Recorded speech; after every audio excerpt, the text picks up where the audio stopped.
My name is Isabel. I am 35 years old, and I live a quiet, simple life.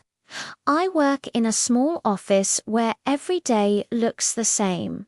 Then one morning, everything changed. A new boss arrived. His name was Robert. Robert was 40 years old, kind and warm. He had a gentle voice and an easy smile that made the whole room feel lighter. At first, I treated him like any other boss. I said good morning, I smiled politely, and I went back to my work. But slowly, without meaning to, I started to feel something I hadn't expected. I loved hearing him talk. I loved when he remembered small things I had mentioned in passing. When he stood close to me during a conversation, my heart would beat a little faster. I began thinking about him at night, lying in the dark, telling myself to stop. But the heart does not always listen to the mind. Then one day I noticed it, a ring on his finger. Something cold moved through my chest. He was married. I sat at my desk that afternoon, staring at nothing, telling myself it didn't matter, telling myself I didn't care, but it was already too late. I was already in love with him. Life became a strange kind of pain after that. Every morning, Robert would walk past my desk and say, "Good morning, Isabel," and I would smile and say it back like nothing was wrong. I sat in meetings watching him speak while everyone else watched the screen. I laughed at his jokes. I helped him with projects, and every single evening I drove home carrying a secret that no one else knew. One afternoon, Robert came to help me with something on my computer. He leaned over, and for just a moment, his hand touched mine by accident. My face went hot. My breath caught in my throat. He looked at me and asked, "Are you okay, Isabel?" I smiled and said yes, but I was not okay. Not even close. I knew it was wrong. He had a wife. He had a family. He was not mine and never could be. But love is not something you choose, like picking a coat from a rack.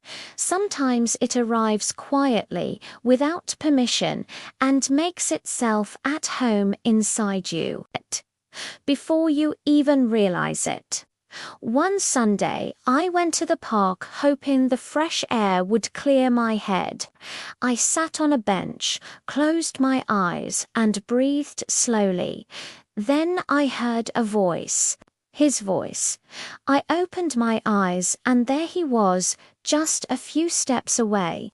But he was not alone. A woman stood beside him, smiling and relaxed. Two small children ran around them, laughing. Robert bent down, picked up his little daughter, and kissed the top of her head. His wife leaned into him. They looked like something from a painting. A perfect, complete family. I could not move.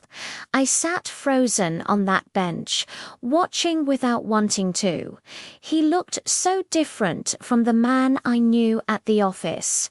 He was not my boss in that moment. He was a husband, a father. He belonged to them in a way he could never belong to me. He did not see me. I was grateful for that. I turned my face away and stared at the trees, pressing my lips together until they left. I sat there alone for a long time after they were gone. The park grew quieter. The afternoon light turned golden, and I felt completely empty. That night I did not eat. I barely slept. I lay in bed staring at the ceiling and whispered to myself, "Forget him, Isabel. Please forget him." But the only answer that came back was silence, and underneath the silence, a heart that refused. Monday morning was one of the hardest mornings I can remember. I dragged myself to the office, sat at my desk, and stared at my screen without seeing it. Robert came over mid-morning, looked at my face, and said gently, "You seem sad today." I told him I was just tired. He sat beside me for a moment and said something I have never forgotten.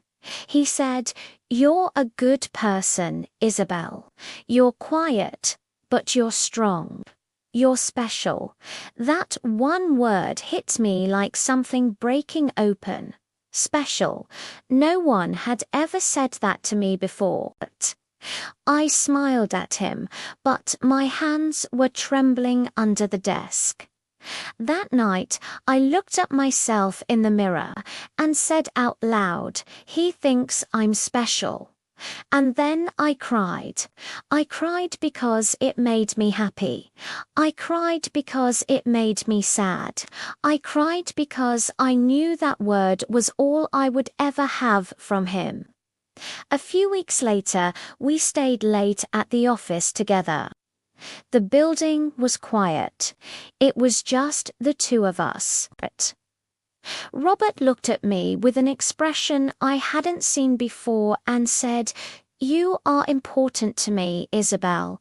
You make me feel alive." My heart climbed into my throat. Before I could speak, he said, "I am married, and I do not want to hurt my family. But I cannot stop thinking about you." I looked at him for a long moment.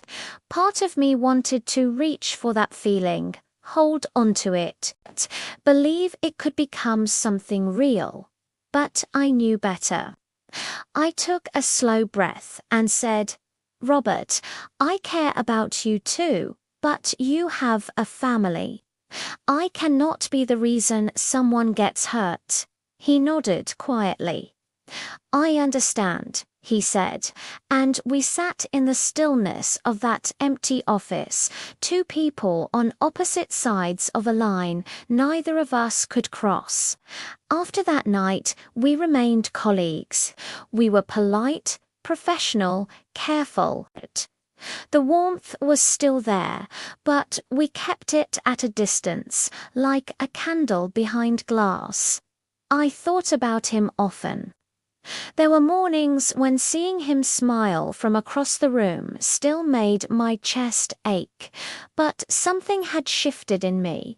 I was beginning to choose myself.